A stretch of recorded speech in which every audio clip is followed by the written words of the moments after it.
and Chinese people was going crazy. You know, like you see this black guy singing in Chinese, it's really funny. Nisha water baby, water she water I created a group called Black Star.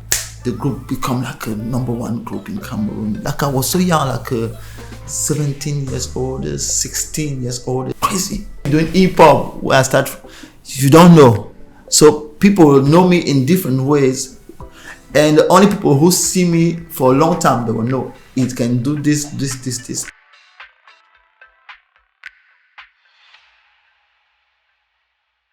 Hello viewers, welcome. Thank you for joining us on Mute by VerseOne. I am Woye. Today we have a special guest and I'm actually looking forward to chatting with you. His name is Simon, aka Abbe Shushu.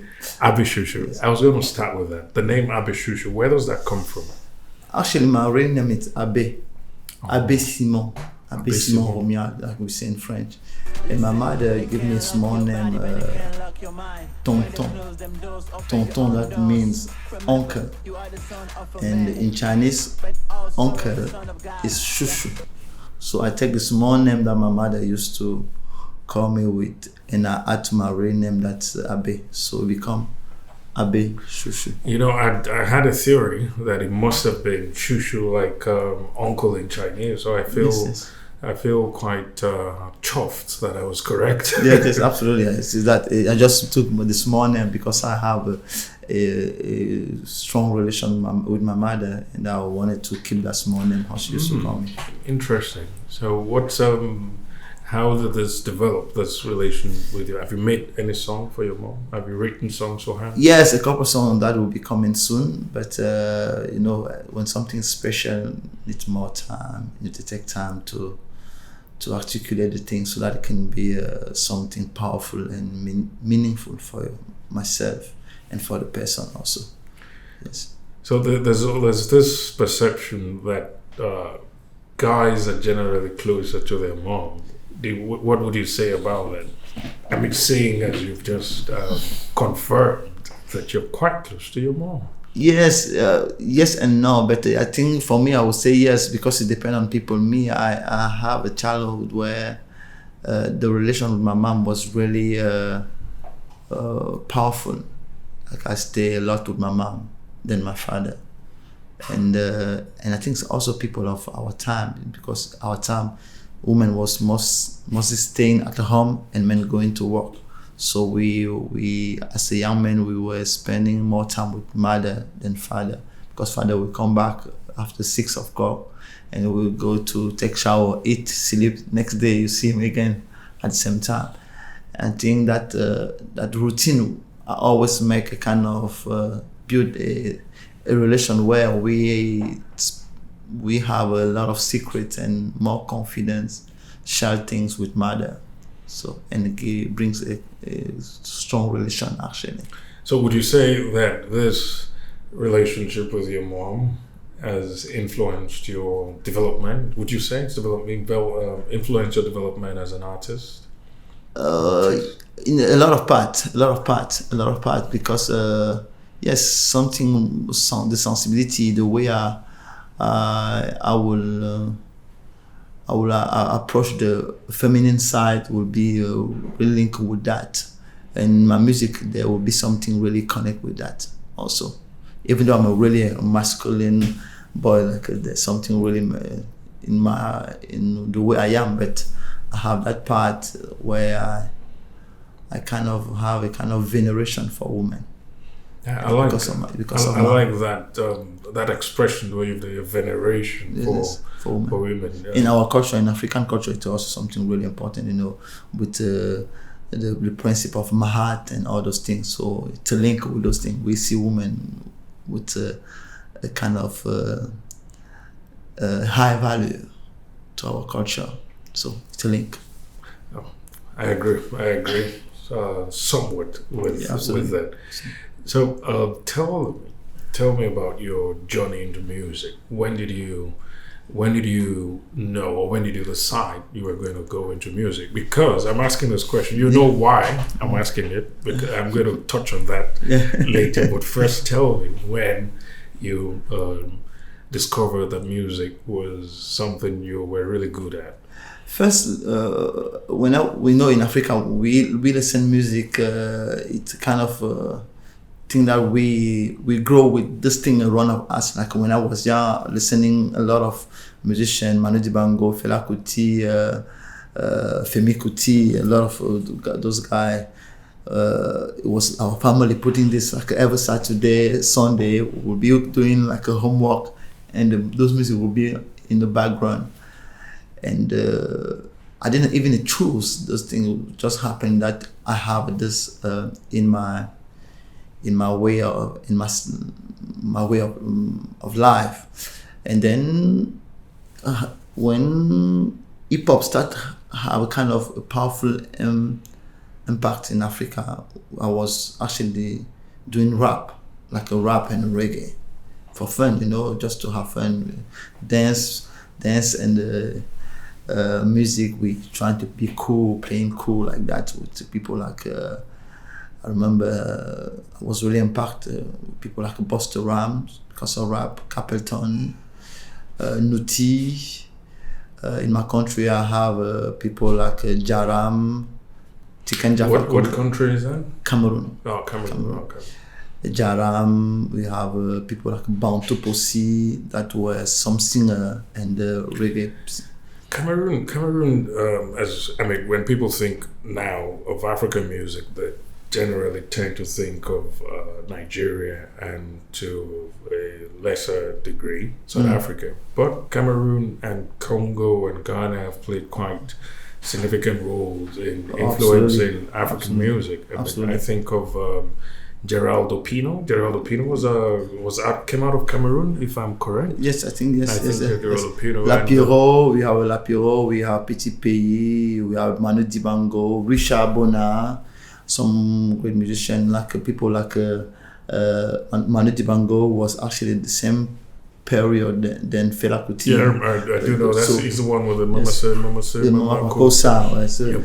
So here's the thing. What is this is a segue, but what is the music scene, contemporary music scene like in Cameroon, seeing as their neighbor and big brother Nigeria is actually we have like a guy like Davido.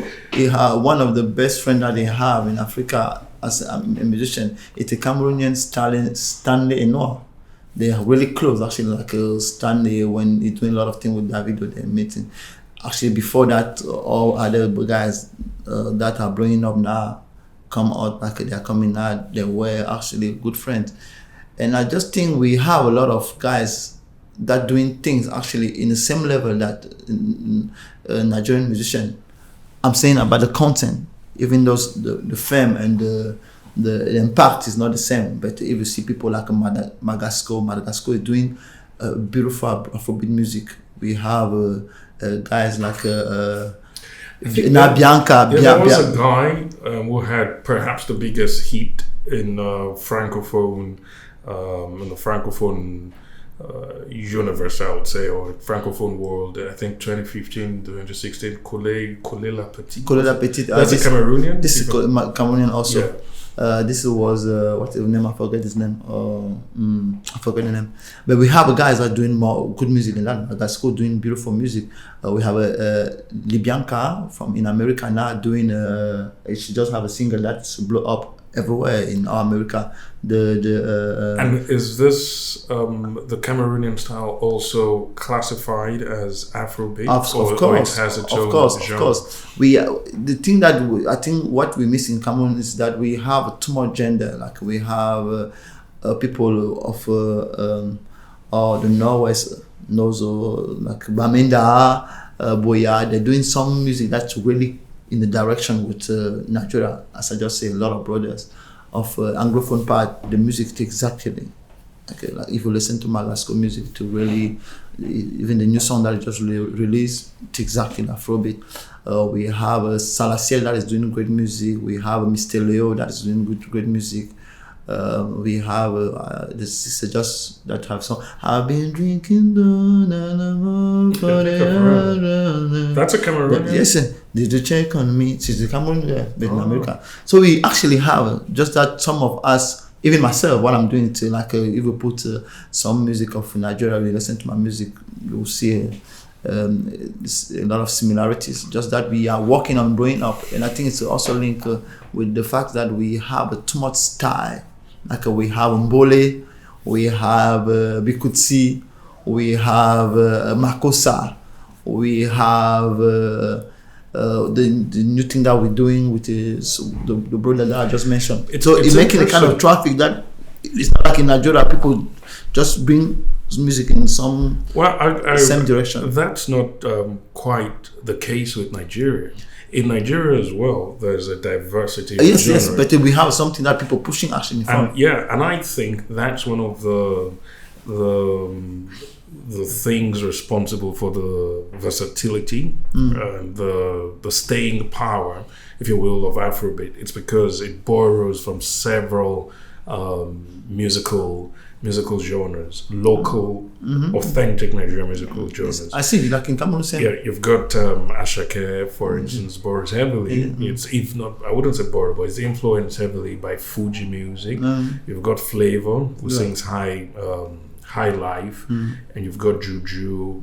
I mean, so you can have all these influences, and I think rather than consider the various or the multiplicity of genres in Cameroon as something to decry, I think it's an opportunity, because it means you can actually create a unique Cameroonian Afrobeat sound. Actually, we have already that borrows from authentic Cameroonian. It's what sound. we're doing. Actually, it's what we're doing. So.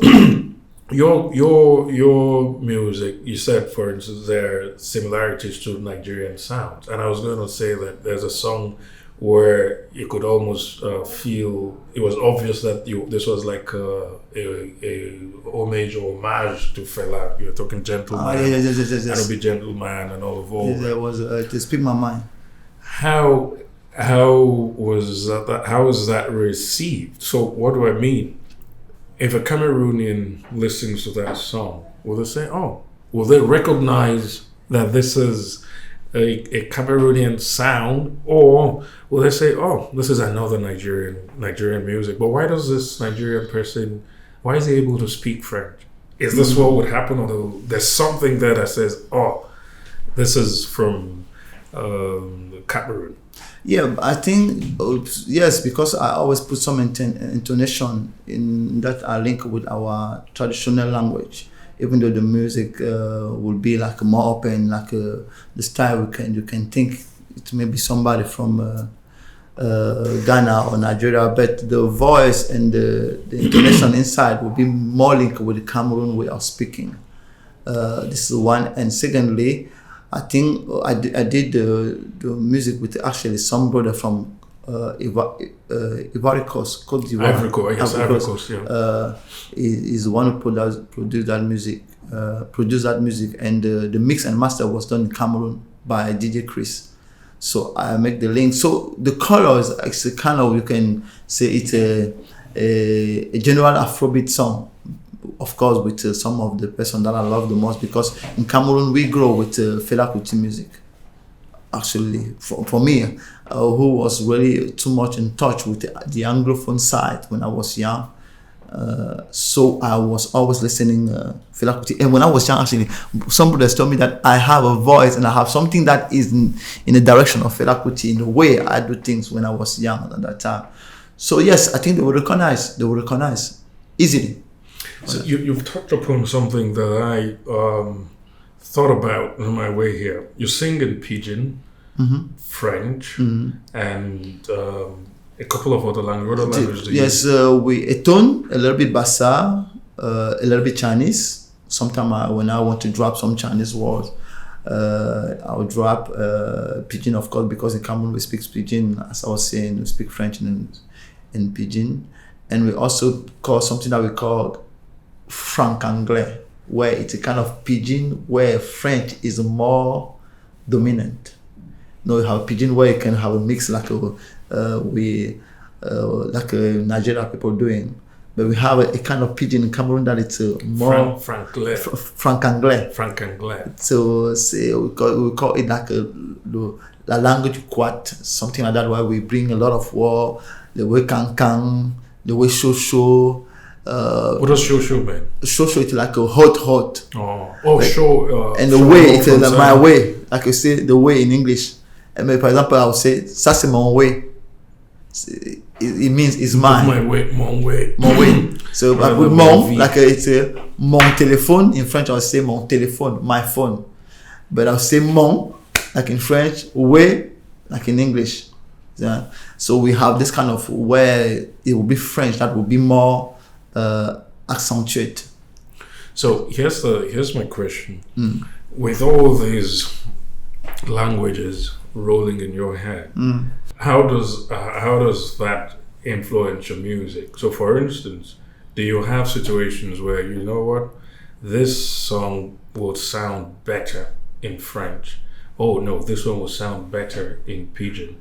Or, I should mix and have franc-anglais. Do you have situations like that where you're writing a song particularly for a language, not because you want to reach out to the audience of that language, but you, for whatever reason, creative reason, artistic reasons, you feel that language would more fit this. Yeah, would fit. Does that happen? And yes, it happen most of the time. But sometimes I also feel, when I'm listening, I'm in studio and I will be listening to producing music with my friends. I will also focus on what the music is telling me. Like we just talk about speak my mind. You have the English part, you have the Pidgin part, you have also a tone part. Asu umnyobe banji kolo, asu sankara banji kolo, makamayona this is the tone. What does that mean? It means they didn't stand up for Sankara, they didn't stand up for Gaddafi, they didn't stand up for Umnyobe, that was a kind of Patrice Lumumba of Cameroon. And so I would take the language to say that, so people will just feel the vibe, but it means something, and that's why I would say I'm not a gentleman like Fela Kuti. So you just say what you have to say, like Fela was doing, and it will be that kind of mix, and I will feel maybe this is suitable here to make a kind of touch here and touch here. But sometimes I will sit, I'll say, this one I need to do in French because it's what I feel. Like, and I'm writing I'm actually working on some project where will be some music that will be more in French and English. And some will be more, my piano will be too much linked with my traditional language. For example, Pidgin and my traditional language. Which is ton? A tone, okay. Because I'm a tone, and I also speak a kind of Bassa because my father have 3 wives when I was young, so I can speak a couple different languages. You speak Bulu? A little bit Bulu. I can understand a Wondo, Bulu, very good, Bassa, very good, Eton and Mangisa. That's almost 10 languages Actually, I can speak more than 10, but I'm using at least 7 when I'm doing. I'm running. I'm turning around 7 when I'm writing. That's an interesting one because I don't have any statistics or facts, but I probably guess there are not many people who are able to sing, write songs in 7 different languages, because there's a difference with just singing, but you are actually creating those songs in those languages. Am I correct? Yes, it's true. But it's also, for me, I just take it like a fun. I just released a song in Chinese a couple months ago, Yobai. And when I'm singing, I was doing my small tour in China a couple months ago, and Chinese people was going crazy. Like you see this black guy singing in Chinese, it's really funny. So I would like to play with that because I think it's a major advantage that I can actually use to I do do couple think things. so, because I'd asked that question about writing songs for specific languages, because I am aware that certain songs or certain languages lend themselves, on account of their tonality and rhythm, they lend themselves better to singing.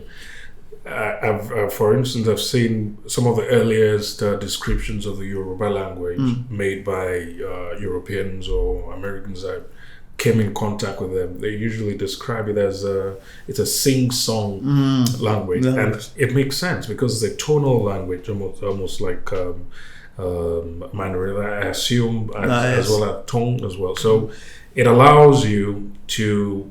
Would you say, this is an assumption that I'm making, would you say that some languages are easier for you, at least, to create songs for or in? No, I think that is not certain like a language of music. That's what people make us believe, because language is something that we use to communicate. It depends on the plasticity of the mind. Like me, I have a song like "She's a pretty lady, she wanna be my baby." The panic page, and I will fall in Chinese. Nisha water baby, water she water I. So I say in French or English, and I will fall in Chinese. But I will use the same melody. I think it's depending on how your vocabulary, the vocabulary that you have in that language, and how you can play with French over the rhyme, and the different tonality that will be really bringing some kind of melodies. When you listen to Burna Boy singing in language, when he doing going back and forth in English and the pidgin, it's amazing. Sometimes you don't even get the point, but it's so beautiful. So I think it's really how your mind, the plasticity of your mind, and how you relate to those language. It's what I can say. It's what I would say for me. But for other people, yes, I don't know. Ce n'est pas compliqué. C'est pas compliqué. Ça dépend. It's a game. It's also the how you approach things. C'est pas compliqué. Pas du tout. I can switch to French easily. Also, because this is also Cameroon, because in Cameroon we have so many, like more than 280 more languages, and we grow listening those languages. So the mind's really used to those kind of things. So remember at the beginning, I said I was going to come back. The reason why I asked when you started singing was because I have known you as a dancer. Yes. And I was quite surprised to listen to Music. the dexterity on the mic, because I've seen you perform dance. So tell me about that. Which came first for you? Which did you first discover? And which, I told you I was going to ask, if you have to choose one, which would you stick to? Or which would you choose? So, but first, tell me, which came first, the dancing or the music? I think it was both, but dance take an advantage because of the circumstances in Cameroon. Because when I was young, I was doing kind of dance, Dombolo and Kwasa Kwasa from Congo. That was a lot of, it was the style. Where it was what people do in that time. I think even that time, all people in Africa was more focused. Yes, on Congo. Let's Congo music. Makossa, Dombolo, Kwasa Kwasa, Zaiko, those kind of style. Then Mapoka, I think was also... Mapoka was Côte d'Ivoire. Ivory Coast. Then I was doing that. My big brother, that is a pastor now, he was involved in Dombolo a lot. He was like one good Dombolo dancer, and I was following him. Then I was like, people loved the way I danced Dombolo, and it was just for fun, not Korea, nothing. Like 6-7 years old, big brothers calling you, I come to move your body here, you move a little bit, and people love that. People actually come just to see me to dance. And then when my mother passed away, I started to do a lot of hip hop dance and rap, like I was saying. Then there was somebody in Cameroon called Ansenbok. Ansenbok was doing a kind of event that they call Samedi Rap, Saturday Rap. In French is Samedi Rap. And Samedi Rap, he wanted some people to dance there when there was an event. Then he called me and I was dancing there. And he feel what I was doing was good. He told me, I think okay, you have to do a group. Then I said, yes, I have to do a group. In that time you have in America, we have those battles going on in America, and it was crazy. Then I created a group called Black Star. And just a couple, like 1 year, the group become like a number one group in Cameroon. We start doing things, the competition going hot, and start bringing a lot of money. I was like surprised. You can get that much money? Like I was so young, like 17 years old, 16 years old. They gave me 500,000 after the competition. So that's the best group. Crazy. In that time, I'm telling like 2000 or before 2000. Yes, 2000, around 2000, like this. And I feel that's not bad. Then I was doing competition more and more just for fun. We are young, going to school and doing some competition. And doing rap at the same time. At the same time, I have a big brother doing, a good friend of mine, but I call him Big Brothers, was doing reggae music. And he was a friend of one of the best group of rap in that time, Accent Graph. And his group was a Seminaire. And I was like doing, in French we say backer, when he was doing the performance, I was there behind doing the reggae. So I was actually singing reggae and doing rap just for fun. Then I was doing both dance and music, but dance was higher because I'm winning many competitions with my crew. Then what's happened actually that makes me, the music goes really down. My last competition was in 2004, and after that somebody from the Ministry of Culture of Cameroon was there and he asked me, what you doing is really good. We're still going to school. I say yes, but not, I'm looking for some option because I needed some money to do my life because my mom wasn't there. So he tell me, we're actually looking for some dancer in the National Ballet. Can you come to do a casting there? Then I'm going there. National Ballet, I do the casting. They say, what you're doing is good. We have to come here to learn more. Then I'm going to National Ballet, learn classic ballet, contemporary dance technique. So you're trained in ballet? Yes, you will see me jumping and you will be crazy. You will not believe that is the musician. So traditional dance, ballet technique, and contemporary technique, dance techniques. And I have like 4 teachers, 2 Chinese and 2 Cameroonian, and some people from French are coming to give us some extra workshop to make our skill better. Then after that, they put us in a kind of 4 years of formation, a kind of training to become choreographer. Though I'll do that for 4 years, and after that, I become the leader of National Ballet, traveling around of the world, traveling France, China, Japan, Ghana, Nigeria, going everywhere with National Ballet. And that makes actually music goes a little bit understandably, because I have as dancer, as choreographer, and also as a leader of National Ballet, I have to keep what I was doing. Luckily, a couple of years after that, the Minister of the Culture wanted me to do something that I wasn't really okay with. I was like, I have this mind where I wanted to keep my journey and keep going forward, but she wanted me to stay there. And then in 2009, some choreographer from French wanted me to go to do something in French with them, like kind of collaboration. And I went to see the Minister of the Culture. I told her that I want to go to France for 4 months to make a creation with that company, then I'll come back again. And she said, no. Then I left, went to French, and went to France, started working there for almost 10 years. And when I went back to France, I created the company. I feel more free. Then I started push the music back. So that's why it took me so long, actually.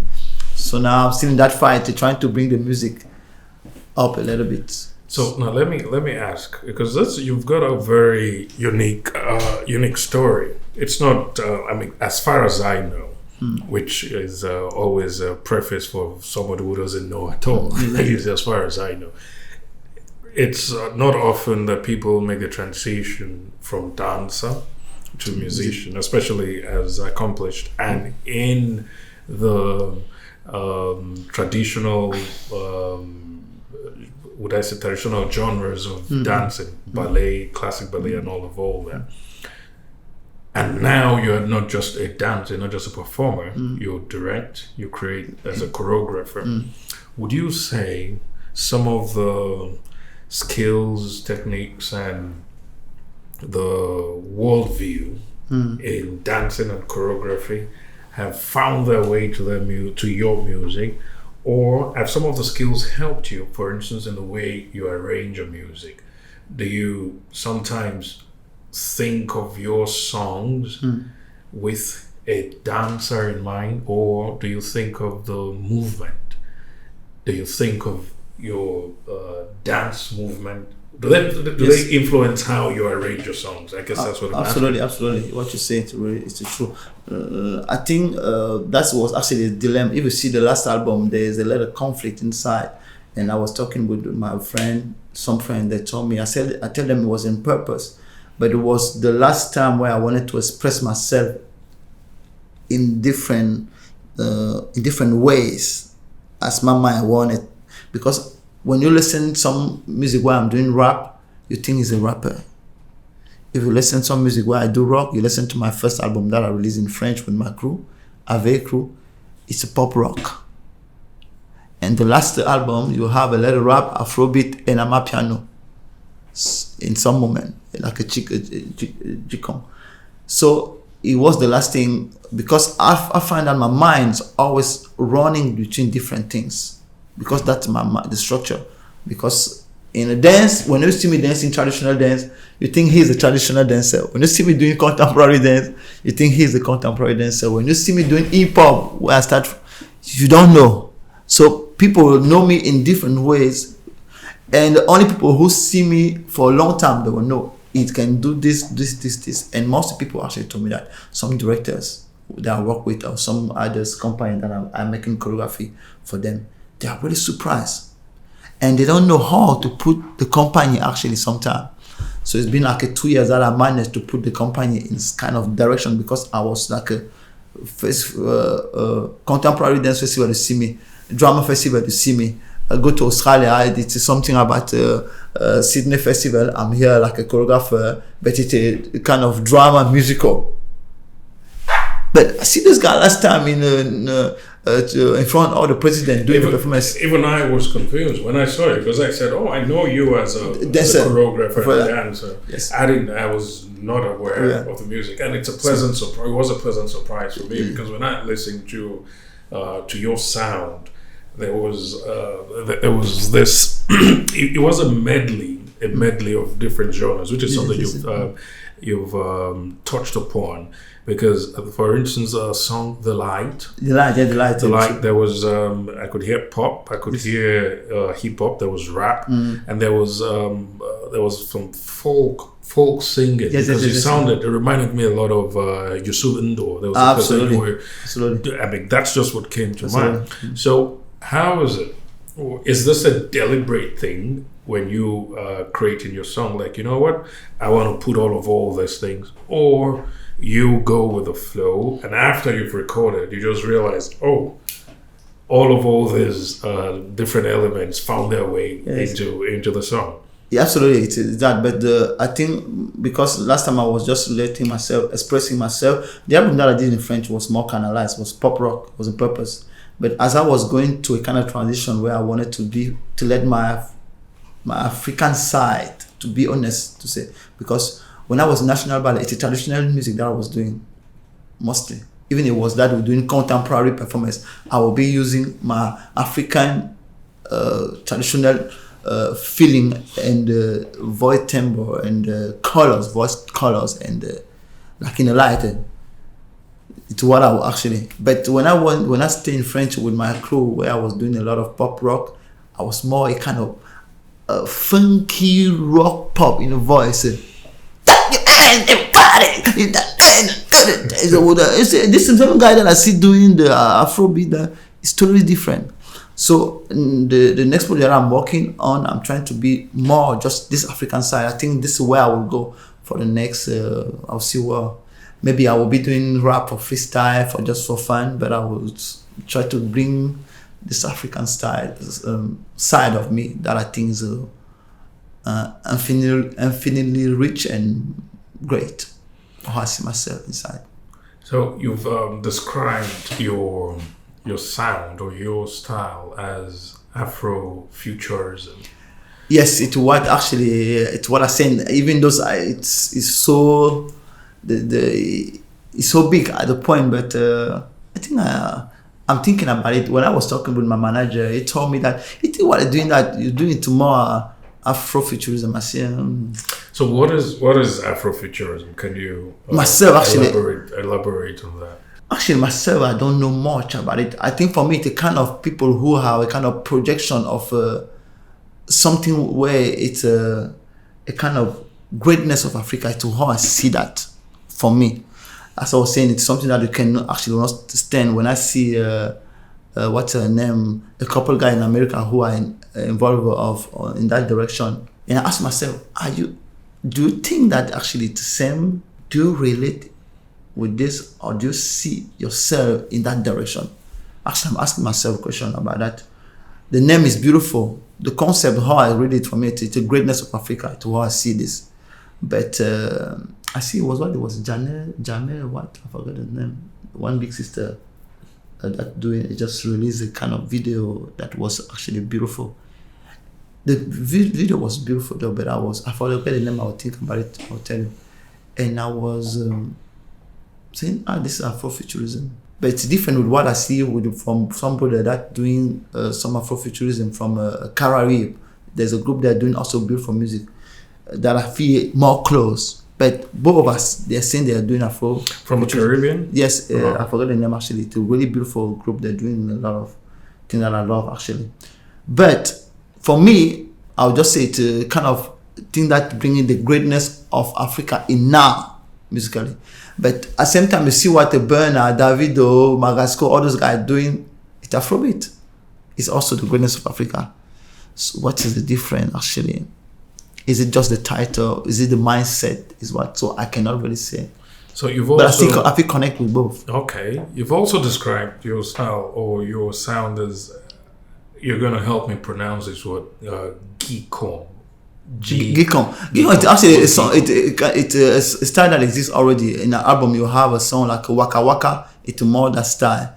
We have. So is Geekom a Cameroonian? No, it's not a Cameroonian. It is something that you find in a lot of places in Africa. Even I think some producer in South Africa are doing that a lot. So can you share some details about the elements of Geekom? So for instance, if I say, oh, this is a Geekom artist or a Geekom musician, what will someone who is familiar with that style understand from that sentence? How will they parse that information? I think it's something, a kind of Afro trance. It's what I would call it. Oh, I see. To say what Afro trance. It's something like that. You have it kind of, you find it in a house. A house have a kind of trance like this that is happening. Some music on the book, and you find it in Geekom actually a little bit. And in album you have Waka Waka. That's more this, and you have La Vie en Rose that have a little bit that color in that album. These two music are going more there. It's also, you can have a small connection with the Amapiano actually. I see what you mean. Inside, but it's almost there. But Amapiano, you have the specificity of the on appelle ça le bloc, le piano, the how they use the piano in Amapiano.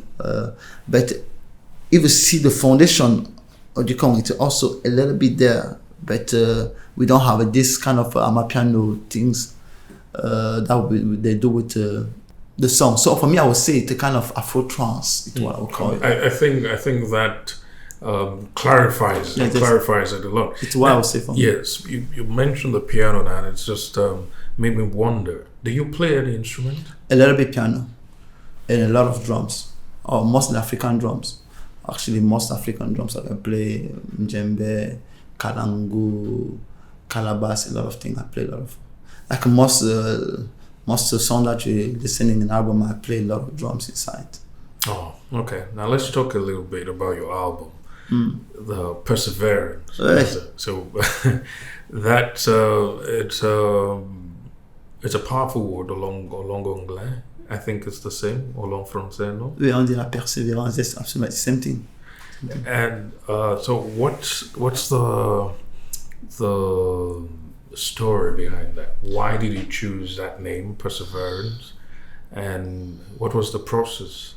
Did you have to persevere a lot in making Perseverance? No, yes, it's also something like the story that I was giving a few minutes ago with the dance. So that the music was there, and there was a kind of flame staying there. But when I was spending time putting water in the flower of dance, and that small flower of music was there waiting. When will it be my time to express myself fully? So, Perseverance is that flame of it's kind of the passion and the long waiting of that small flowers that were there still in my heart. That was there waiting his turn. Seeing me going around the world, will dance everywhere, and was waiting. When will we take time to also let this side of me as a musician to express itself fully? And the perseverance is actually the story of that small flame that actually decide, okay, let's go, it's my time. So Perseverance, the album is essentially about your musical journey.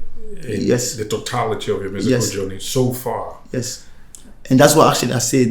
All those colors was just to let all those things to go out, all those abilities and the different possibilities that I have, and the skill that I have actually be all the different skill that has been there, working on that without actually taking time to let them express themselves fully. And the Perseverance is those I wanted to try and to put it in the mirror to see in front of me which one actually I feel it's suitable for me for the next journey that I want to start. That's why you have a couple rap and all the different styles that I was saying. And now I say, okay, I see those things how it's song. Now they are outside. I want to go to that direction. So have you chosen a direction? Have you decided? Yeah, I think it will be more things connected with the African song for sure. Amapiano, Afrobeat, and there's something from my countries that I will see how it will come. But I think I will be, now that Afrobeat is a genre that is going up, I think we have to, luckily we have brothers like all the brothers that we mentioned, Salaciel, Davido, Whiskey, Burna Boy, Magasco. They are pushing those things to go far. So it's good to push that thing. I think we can go really, really far with that. So I want to be a part of that. So I will be a part of it. So I will make sure to the next project will be going actually more. I'm sure we'll go more far than what we did with the knock dog. I'll say, now my knock dog. The Perseverance was a knock dog. Now you want to enter through the door. And, now we are ready to go to and relax in the room. Absolutely, in the house. Sure. So I'm curious, how do you make your songs? How do you write your songs? For you, some artists always, well, let me not say always, but there's no agreement as to which one comes first or which is better. Do you get the music first and then write the lyrics, or you've got your lyrics and then you go make music to fit that music or suit that music? Both. Sometimes it's crazy. Sometimes at night I will just wake up, I have melody in mind. Sometimes it's crazy at that point. Sometimes I'm sleeping, I have melody, I wake up, take the telephone, put the melody and sleep again. sometimes I will listen podcasts, like listening, for example, I was listening last time. I'm listening a lot of people who do politics, because I like the real politics, like people. You have 90 Keys. I don't know if you know 90 Keys. Right. It's a young man doing the high level conversation in America. It's something that I love a lot, because they really bring people the kind of mindset that I think is great for men, not even on the African people, all the men who want to make themselves be something great. I think they bring a lot of things like this. And how some people who are just giving some ideas that I like we have one guy doing another things that they call something about philosophy. I'll be listening those things. I'm listening a lot, and maybe only one sentence will be a kind of inspiration. I will take that sentence and I'll write a song. Like the light is like, I think the light I was from a podcast that I was listening, and he said something. I said, that's beautiful. I take this. Finally, I can see the light. So it depends. Sometimes I'm listening a bit, to send me a bit, and when it's good, when he speak to me directly, I don't even think about writing. It's just flowing. Sometimes I don't even write. Sometimes the lyrics will come in the mind, and we just stay inside, and I will go to deliver. So it really depends on the circumstance. I do both. Sometimes write, sometimes like now this time I'm taking more time, because I'm trying to focus in some language, like Cameroon franc-anglais and my mother tongue. So I'm taking time, because I find that going outside for many years, it's been almost 12 years that I'm outside. Of course, going back to Cameroon every year to do some project, some creation. But it's been almost 2009 that I'm often staying outside, French, China, sometimes Cameroon, sometimes Australia, sometimes other countries for dance. So I find that I actually start to lose some skill of my mother language, my mother tongue. So I'm trying to push back, and I take it up to go to back again. So we will have a lot of song that will be coming, some music that will be focused on that, with that kind of pidgin and my mother tongue. Okay.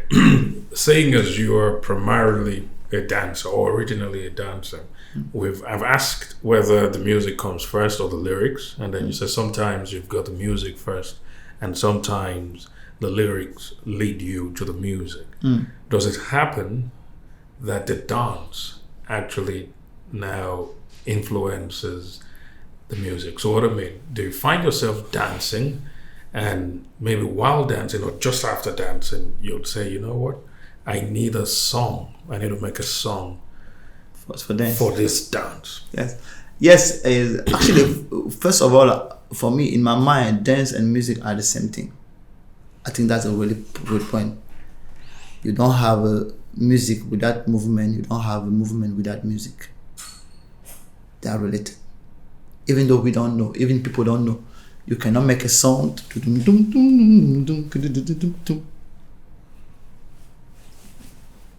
Actually, movement. And I can,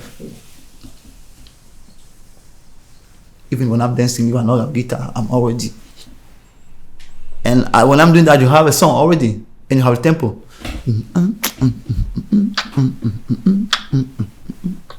You have all those kicks that are happening on everybody. So as a person who do dance for many years, there's not only in when I want to talk about a different emotion, then I will put a separation. Music can bring kind of emotion that are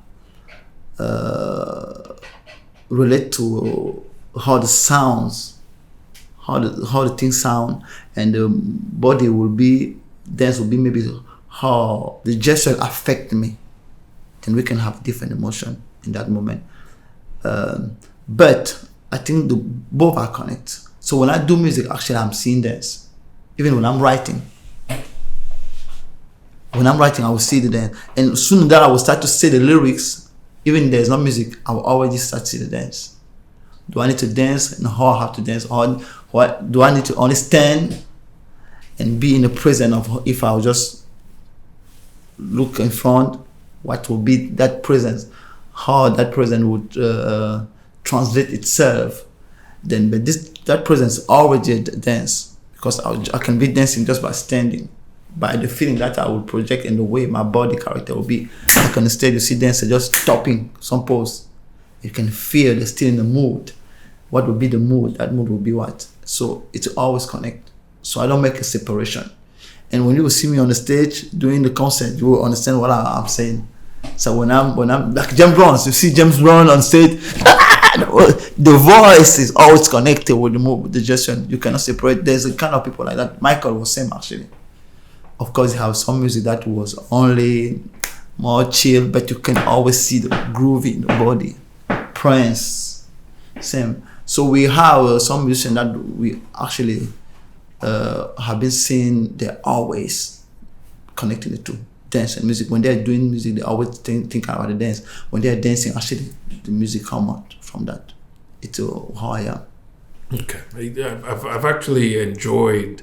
I've enjoyed watching you, because when you were mentioning movement, and I mean, if we've got listeners who are watching, you've just got to see. He was actually moving, and I could visualize what it was you were saying.